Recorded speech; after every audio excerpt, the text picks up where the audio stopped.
As her oath as the country's 15th vice president on Sunday, she reiterated her election campaign for national unity. But her inaugural speech, which she said she wrote herself, also reflected some very personal issues, including her relationship with her father. That and other highlights from senior correspondent David Santos.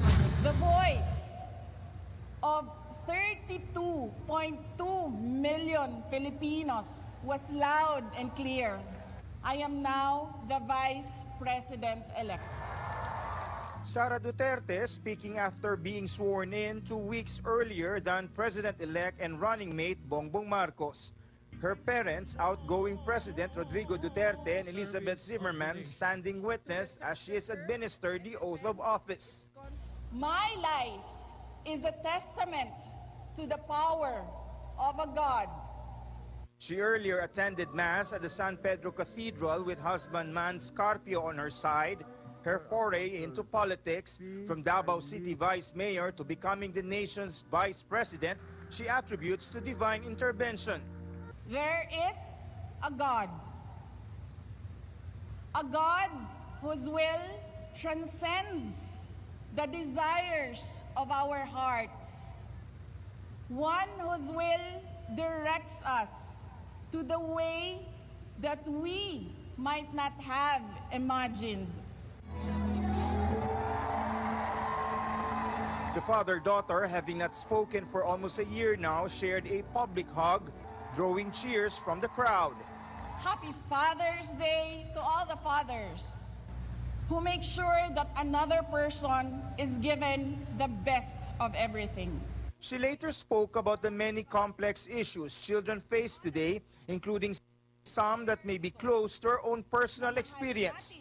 The trauma of broken families, the lifelong baggage because of irresponsible and bad parenting, the abandonment issues due to an absentee parent. Before the inaugural events, she joined her immediate family for a pictorial. President Duterte and her elder brother, Paulo, were not present. Still, her inauguration was unlike any other. The ceremony was held amid a backdrop of a pandemic. There's also the high level of security, since this was the first time ever Mindanao hosted one of the nation's most traditional political events. About 600 VIPs attended the event, including national and local officials and members of the diplomatic community. We know that she will bring her brand of leadership of Davao City to the country. Kung di siya nagwidon, di sana presidente siya. Pero kumbaga, panahon. Since the inauguration was merely ceremonial, Sara Duterte will not assume her new post until the end of the month. David Santos, CNN Philippines. Police are targeting to set up viewing sites for the inauguration of President-elect Bongbong Marcos on June 30. They're now coordinating with the Marcos camp on deploying large LED TV screens in venues such as the Philippine Arena in Bulacan. Other areas considered: the Philippine Sports Center in Pasig, the North Luzon Express Terminal in Bulacan, and the Mall of Asia Arena in Pasay.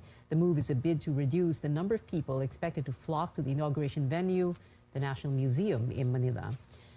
More news: authorities coordinating with officials in the U.S. city of Philadelphia following the death of a Filipino lawyer who was shot there. 35-year-old John Albert Lailo died after being in critical condition since he was shot in the head on Saturday.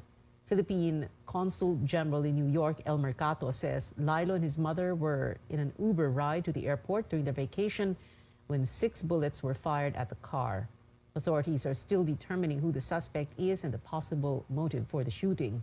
Lailo was supervising legislative lawyer in the Senate from 2016 to 2018 and served in the offices of former Senator Manuel Roas II and detained Senator Laila de Lima.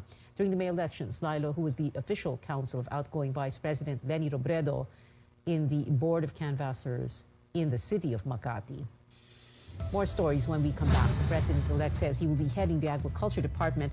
We have more about this development from Rex Media Live. And the Health Department reminds the public to keep their guards up as the rise in cases could mark the beginning of another COVID-19 surge. Stay tuned to Newsnight.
Welcome back to CNN Philippines. Breaking news at this hour. President-elect Bongbong Marcos announces he will take the helm of the Agriculture Department, at least for now. He recognizes the threat of a possible food shortage and higher food prices in the coming months. Our Rex Ramita joins us live from the Marcos headquarters in Mandaluyong City. Rex, how does he plan to respond to these challenges? Well, first, increasing agricultural production during the planting season in the coming months. He's hoping that more yield will translate into lower food prices. Much more that, according to him, Vietnam and Thailand have already ended some of their exportation to the Philippines. We all understand that the Duterte administration and the Congress have passed the rice tariffication law in sometime during his administration, and that this will result into lower rice prices. And after the Congress has passed the rice tariffication law, which allowing more rice imports, we have seen relatively lower rice prices compared to the years prior. Although we have yet to know what are the measures that he will take to exactly boost production. As to agriculture, I think that the problem is severe enough that I have decided to take on the portfolio of Secretary of Agriculture, at least for now. And at least until we can reorganize the Department of Agriculture in the way that it will make it ready for the next years to come. Second, he also wants to restructure the Agriculture Department for the long term. He's seeking to remove the attached agencies that are no longer responsive to the needs of the sector. Marcos has yet to specify what are these agencies that he believes are no longer serving their purpose. Third, more assistance for those who will be affected by higher food and oil prices. The president-elect is not keen on suspending the excise tax on oil products. He explains he would rather give aid for those who will be affected by the spiking commodity prices. BBM would like to specifically help those who will be immediately affected by higher prices. Aside from giving more aid or ayuda, Marcos also wants to speed up the National ID program, which he says will be important to distribute aid to more beneficiaries. Pia. Rex Remigio there reporting from the Marcos headquarters in Mandaluyong City. Well, when Sara Duterte assumes the vice presidency on June 30th, she will be dealing with issues hounding the Education Department, which she will lead. A day after her inauguration in Davao City, the vice president-elect speaks out about some of her priorities as education chief, including reiterating her support for mandatory military training. Our David Santos reports. When VP-elect Sara Duterte takes over the education portfolio, among her top priorities, bring back full in-person learning when schools reopen in August. We are targeting that, yes. Over a third of the total number of public schools have started holding face-to-face classes. In contrast, only about 1 in every 10 private schools have followed suit. Teachers groups have been urging the government to gradually scrap remote learning and let kids head back to classrooms. Sa tingin namin, hindi na ito dapat i-delay. Ibalik na natin yung face-to-face classes. After all, halos lahat naman ay pinapayagan na natin. Bakit yung classes sa school ay hindi pa, no? They also want the incoming education chief to look into the teachers' perennial problem, better pay. The Duterte administration did something about that, no? So we'll dovetail from what the Duterte administration did for the welfare and benefit of teachers. Another crucial issue Duterte will have to face calls to abolish the contentious K-12 program, something President-elect Bongbong Marcos has instructed her to review. That is something na kailangan pag-usapan, na it cannot be decided overnight. And despite initially getting mixed reactions on her support for mandatory military training in schools, Duterte seems to be standing her ground. This despite the fact that such a proposal will only cover students 18 and above, which is beyond the mandate of basic education. It could, however, be included among the legislative agenda of the incoming administration. I hope that it will be included since marami namang pending bills dyan sa Congress with regard to that. Duterte is set to hold a transition meeting with Secretary Liling Briones this weekend to extensively discuss the direction of the nation's education system. David Santos, CNN Philippines, Davao City.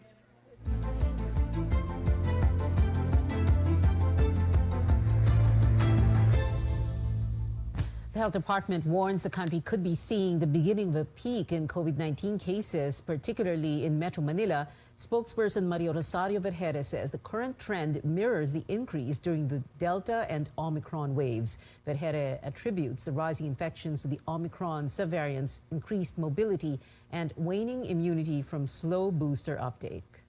We are looking at around 41 million individuals who have not received their boosters, and we know that the immunity is waning, so we need to have this demand from our countrymen.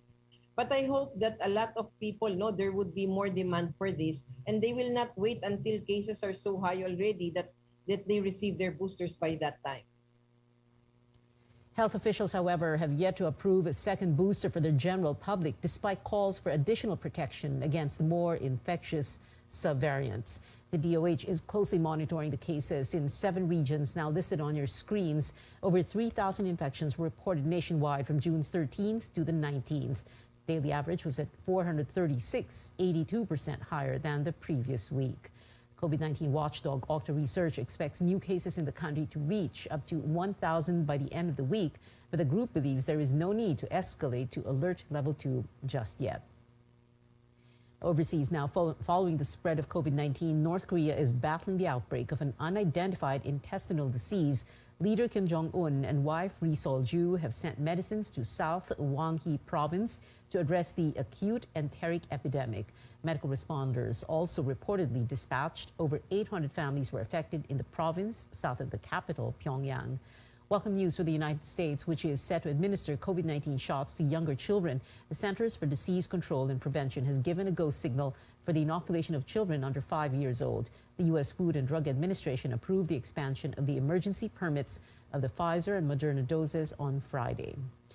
And back here at home, motorists may want to gas up now before pump prices go up again for the 3rd straight week this month. Fuel companies will increase diesel prices by over 3 pesos beginning tomorrow, June 21st. Kerosene will be more expensive by nearly 2 pesos per liter and gasoline by 80 centavos per liter. Fuel prices in Metro Manila already range from 75 to 97 pesos. Nearly 400 Muslims looking to fulfill their highest duty to visit their holiest site were instead left stranded at the Manila International Airport on Sunday. Our Melissa Lopez talks to some of them in this report. Aida Macod is supposed to be in Saudi Arabia by now, performing the sacred pilgrimage called the Hajj. She paid nearly 2 million pesos last month just to bring her family of 6 abroad. But after waiting over 8 hours in Naiya on June 19th, their plane left them behind as they did not receive the special visas to make the trip. Makakaalis ba kami? Saan napunta yung pera namin? Mapabalik pa ba yung pera namin? Yung mga tao po, nag-iipon po yan ng pera. Nagbebenta ng mga ari-arian nila, ng kabayo, ng kalabaw, ng lupa. Magsasandla pa ng bahay nila para lang makapunta ng Saudi. It's a must to visit Mecca at least once in a Muslim's life. For Aida, a businesswoman from Marawi, it's already her 17th trip there and her first since the COVID-19 pandemic. But she's now grieving. Yun ang pangarap ng bawat Muslim. Pag nag-Hajj po ma'am yung isang Muslim, maghihingi po sila ng repentance from God, from Allah, na kung totoo po sa puso nila, mapo-forgive po sila. Macod luckily has a home in Manila.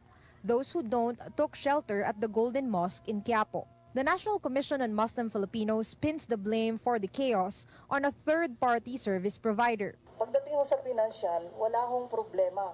Nabayaran ho natin lahat ang nila, ang mga dapat na bayaran, yung visa, yung tent, yung nila sa tinatawag na Mina Arapa, yung insurance. Ang nagkaroon lang talaga ng problema, yung dapat na counterpart ni hotel, yung service provider, hindi nila na-remit kasi hindi tinatanggap ng system doon. Kasi may bago ng sistema ngayon ang Saudi. Authorities say the visas will be sorted out and the pilgrims left behind will be prioritized. Ito ay isolated case na dahil doon sa hindi natin na-anticipate yung bagong kalakaran. Magbibigay ang National Commission on Muslim Filipinos ng assistance. We will shoulder their hotels as well as their meals while they are on stranded or while they are not yet deployed for departure. Maghingi ng special flight for these people. Hindi lang doon, humingi kami ng ma-whip yung mga penalties na ipinapataw ng mga airline companies. The Muslim faithful are kept hanging as the end of Hajj season draws closer. Ang pinakagusto namin, makaalis kami ng maga. One prayer doon is equivalent to 70,000 virtues dito. Kaya sinasamantala namin. Melissa Lopez, CNN Philippines. Entertainment updates still ahead. K-pop fans, are you ready to find your treasure here in Manila? 3 Korean acts will perform for Pinoy audiences next month. Plus, we give you a look at BTS's special music video for yet to come. Keep it here on CNN Philippines.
This is Newsnight on CNN Philippines. Sports stories now. A back-to-back crown for the country in the Mobile Legends Bang Bang Southeast Asia Cup, with RSG Philippines sweeping the Indonesian team RRQ Hoshi 4-0 in the finals in Malaysia. Eman Sangko of RSG was judged most valuable player of the tournament.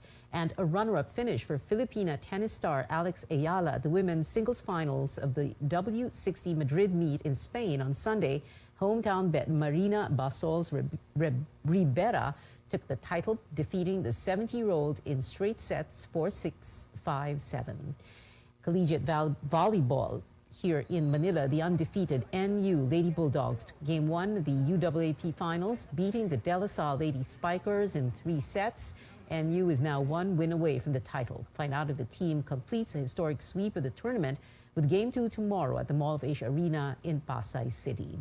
In K-pop, this one's for fans of boy group Treasure and GOT7's Jackson Wang and Bam Bam. These artists are performing on one stage this July 29th at the Mo Arena. Tickets for 2022 K-pop Masters in Manila go on sale next Sunday, June 26th. Treasure is known for tracks like Boy and I Love You. And BTS armies who enjoyed the song Yet to Come, The Most Beautiful Moment, have an adorable new music video to watch. The K-pop sensation released another video for the lead single off their new album, Proof. This version features the members as animated characters to promote their new game, BTS Island, in the song.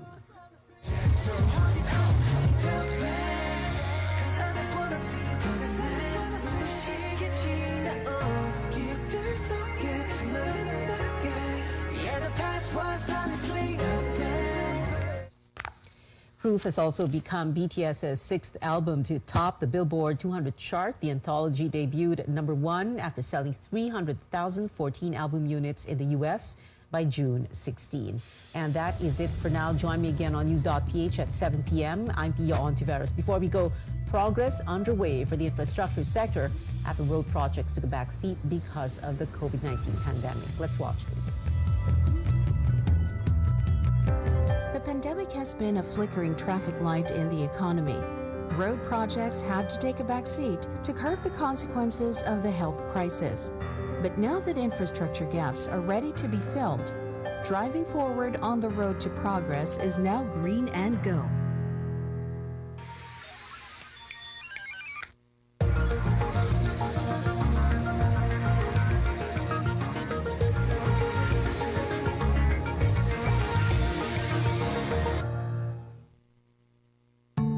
For 2 years, mobility has been put to a halt due to the pandemic, sidelining the incumbent administration's ambitious Build, Build, Build program for some time.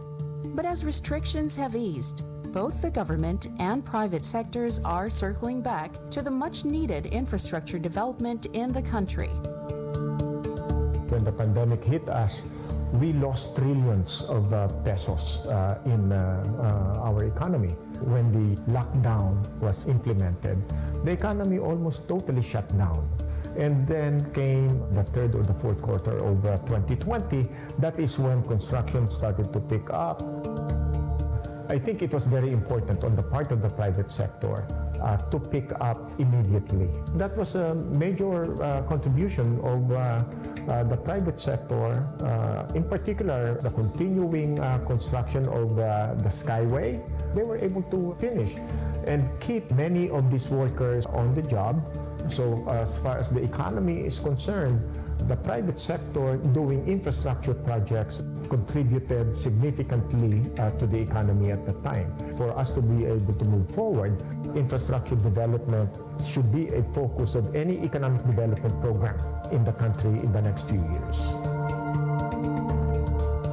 COVID was very unknown to us. Naapektuhan na mabuti siyempre ang mga negosyo dito sa Laia. 2 years siyang tumagal na walang negosyo and everything. But they opened for 2 months noong 2020. Ang daming dumating agad na tao. Even the travel time has been cut short because of the roads that they built. As a matter of fact, before, yung pagparito lang, it will take us 6-7 hours. Ngayon, isipin mo, 3 hours nandito ka na. This is what is bringing more people to Laia. The convenience of traveling time and experiencing the beach.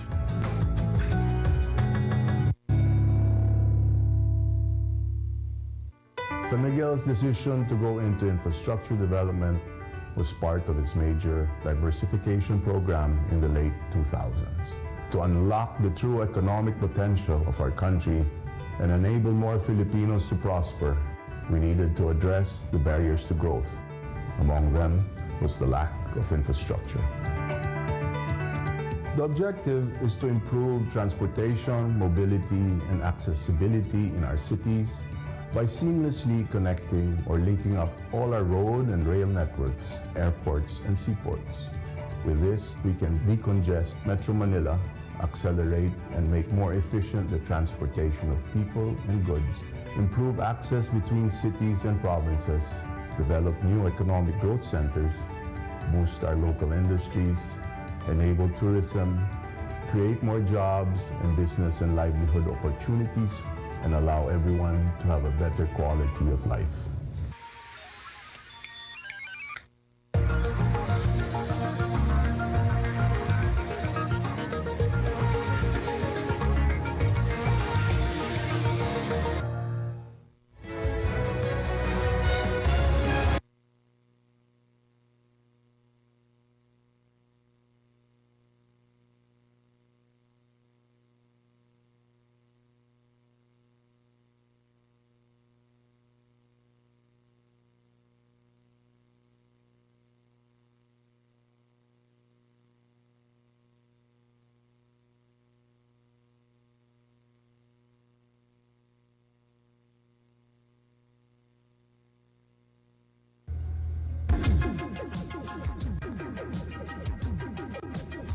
RPN, Radio Philippines Network Incorporated, DXKO.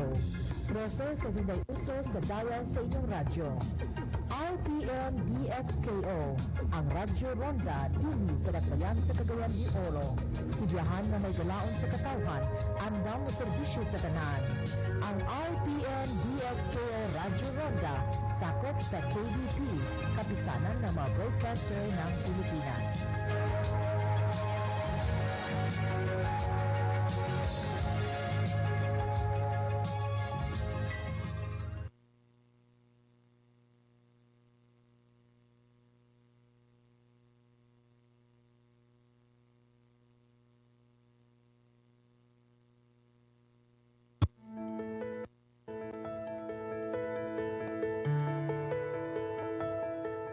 Have you ever just woken up one day with a swollen toe, finger, knee, or even elbow? Chances are you might have gout, a common type of inflammatory arthritis. Gout is common in the Philippines. In fact, according to the Philippine Rheumatology Association, gout affects more than 1.6 million Filipinos. But what exactly triggers it? On the program today, we'll debunk some of its myths about gout, its difference from pseudo-gout, its symptoms, as well as its treatment and prevention. I'm Dr. Freddy Gomez, and welcome to MedTalk Health Talk on CNN Philippines.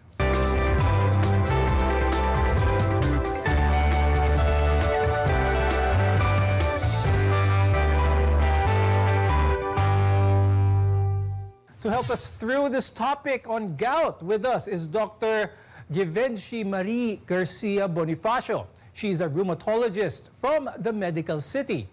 We also have Dr. Dave De Castro, who is a physical and rehabilitation medicine specialist from the Bernardino General Hospital. Gout is a oftentimes painful and acute onset of arthritis caused by the buildup of uric acid, or a normal waste product in your body, in the blood. So when uric acid is elevated in the blood, it can accumulate, form crystals in your joints, and trigger an inflammatory response that causes symptoms of pain as well as swelling. Let's debunk some of the myths about gout. So that's where we'll start. And I'll start the conversation with Dr. G. So a lot of people talk about gout and they look at diet specifically. Gout is caused by kinakain mo. Kinakain mong beans, munggo, maybe beer na iniinom. But let's talk about first what causes gout. Let's talk about hyperuricemia for that matter. Can you talk about that, Dr. G? Gout actually happens because of the uric acid accumulation, like you've mentioned. Certain people that are genetically predisposed to having gout, the diet also contributes to it. If you binge drink, especially beer, and if you eat purine-high foods like red meat, you can be predisposed to having gout also. So Dr. Dave, I'd like to ask you, let's talk about that. Let's talk about uric acid. Ano ba ito sa katawan natin and why does gout happen kapag hindi natin ito na ilalabas ng mahusay? Uric acid is a waste product of our protein metabolism. So when a patient is eating too much protein, the protein breaks down and usually the uric acid is excreted in the urine. If the patient is unable to excrete the uric acid in your body, they usually deposit, the uric acid crystals deposit on the joints, mostly on the big toe. That's the most common area of gouty attack, sometimes the ankles, the knees, in severe cases, the elbows and the hands. It's because the patient, most of the time, they are overproducers or they consume protein, so the body isn't able to get rid of the uric acid. Now, Dr. Dave, you make a point there. It's the excess intake of protein for that matter. That's why a lot of people may think that those who are affected with gout are those who are only overweight, yung matagal ng mabigat. Hindi ba pwedeng magkaroon ng gout ang isang payat? Gout is a chronic disease. Most of the time, it's genetically acquired. But then, most of my patients, almost 9 out of 10 of my patients, they are mostly overweight because they consume too much protein. There's also the lamang loob, the isaw, and the papaitan and all, and they drink lots of beer and alcohol. So most of the time, I think in my practice, 90% of my time, they are overweight and mostly obese. Now let's talk about consuming certain things. Specifically, a lot of people know or are aware that consuming beans, for that matter, can trigger gout. Doc G, pag-usapan natin, sinabi nyo kanina, binge drinkers. Paano nagkakaroon ng gout ang mga mahilig uminom ng alcohol? Alcohol, specifically beer, has a high uric acid content. And Doc Freddy, if you drink alcohol, you can also notice that while you're drinking, you urinate a lot. So there are two things that can cause the flares. So an increase in uric acid and decrease in the fluid can make the uric acid crystallize. That's why they have gout flares. Now, Doc G, kapag ang isang tao ay mataas ang uric acid nila, nagpa-blood test sila, although wala silang nararamdaman na pain sa joints, wala silang nararamdaman na masakit sa katawan, are these people considered to already have gout? Not yet. They are only considered to have hyperuricemia. You are considered to have gout if you already have arthritis. Arthritis is swelling of the joints, so it has redness, tenderness, and pain. And it usually occurs in the big toe, as what Doc Dave said. It can also happen in other joints, but it is usually on the big toe on the first attack. It is also called as podagra.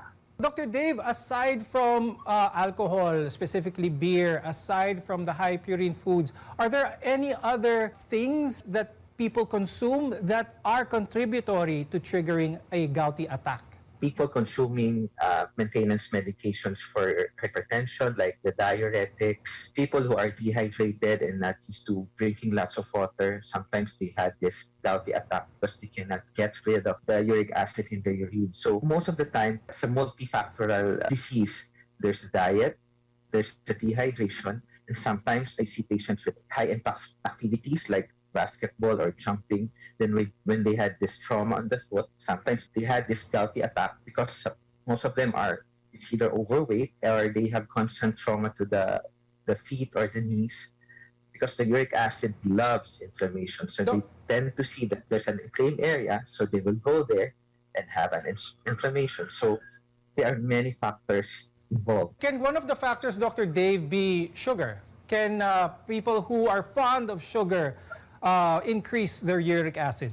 Yes, of course. That's the fructose-containing substances like soft drinks, the soda, the fruit juices usually contain fructose, which it break when you metabolize fructose, and it will convert into uric acid. Now, gout flares start suddenly and can last days or even weeks. When we return, we'll talk about another type of arthritis, which is pseudo-gout, and its difference from common gout. This is MedTalk Health Talk, your partner in healthcare.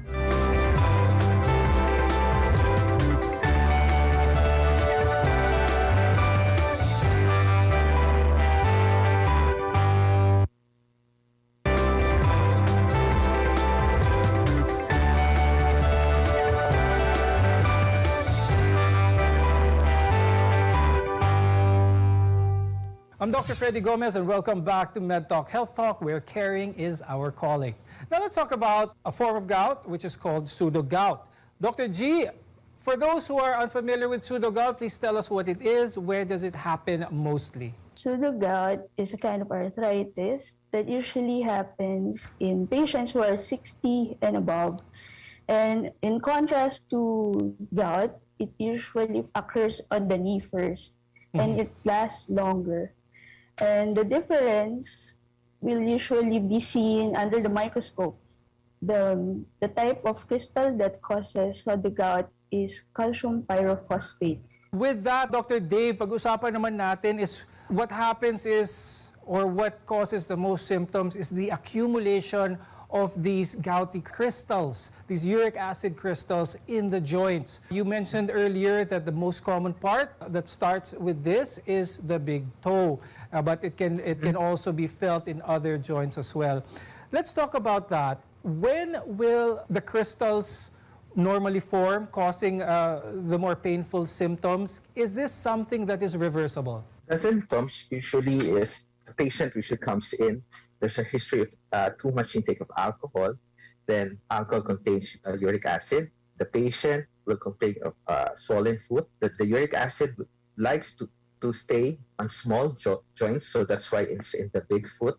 And they also like to stay on colder places because the foot, the big foot or the big toe, it's usually colder because the circulation is the farthest from the heart. So the uric acid likes colder places, so they crystallize, then causing the swelling. The crystals, they are usually reversible if the patient is maintained on proper diet and maintenance medications to decrease blood uric acid levels. So it can be reversed. Kapag umabot na sa punto where we have tophaceous gout, meron na tayong mga bukol sa iba't ibang portions because of the uric acid crystals, when does it happen, Dr. G? At what point? Is this something that can be prevented? When it does happen, what is the usual management? So as you've said, there are stages of gout. So first, it starts with hyperuricemia. So usually, this takes 10 years for you to develop gouty arthritis. And then when you have gouty arthritis, if you still haven't controlled your uric acid levels, the uric acid will continue to accumulate on the joints, which will cause tophaceous gout or tophi. Dr. G, you mentioned stages of gout. Technically, there are around 4 stages of gout. At what point if someone has high uric acid in their blood, is this immediately, dapat ba gamot na kagad ang ibigay ito sa pasyente? At what point ang pwede pang diet and lifestyle modifications to alleviate any possibility of gout progressing? In practice, if ever your uric acid becomes double digits, like 10 or 11, so that's when we already start medication. But if it's lower than that, diet can be tried first and also weight loss. Now, Dr. Dave, typically, for the most part, ang gout is managed through medicine. Kayang idaan sa gamot most of the time. Meron bang punto na kailangan surgical intervention for some of the symptoms or treatment ng gout? There are severe cases that the tophi or the nodules gets infected. So that's the most common indication for surgery. There's an infection in the joint. You remove the tophi or the infection. The other indication for surgery, it impedes function. So I'm a rehab specialist. When I see my patients who have this large tophi on the hands and on the elbows, which decreases the range of movement of the patient. I usually advise the patient to undergo surgery.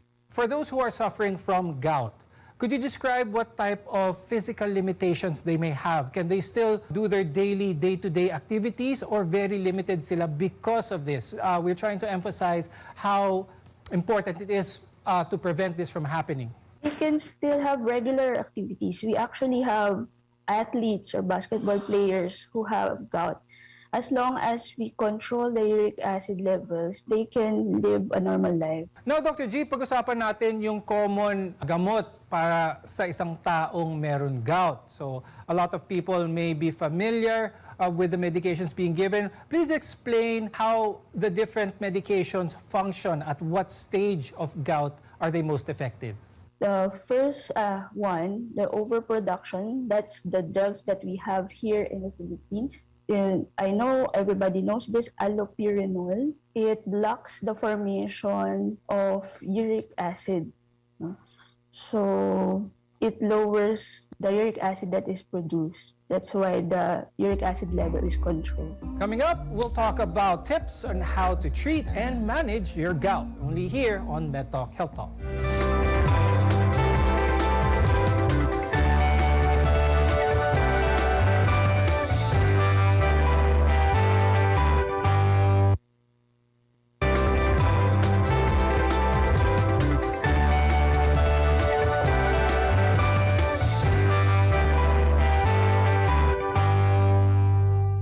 I'm Dr. Freddy Gomez, and this is MedTalk Health Talk, your partner in healthcare. So now let's continue to talk about the treatments for gout, or how to manage if you're diagnosed with gout. Dr. Dave, can you please share with us the common treatments for gout? With gouty patients, follow-up is very important in order to monitor the blood uric acid levels in the blood.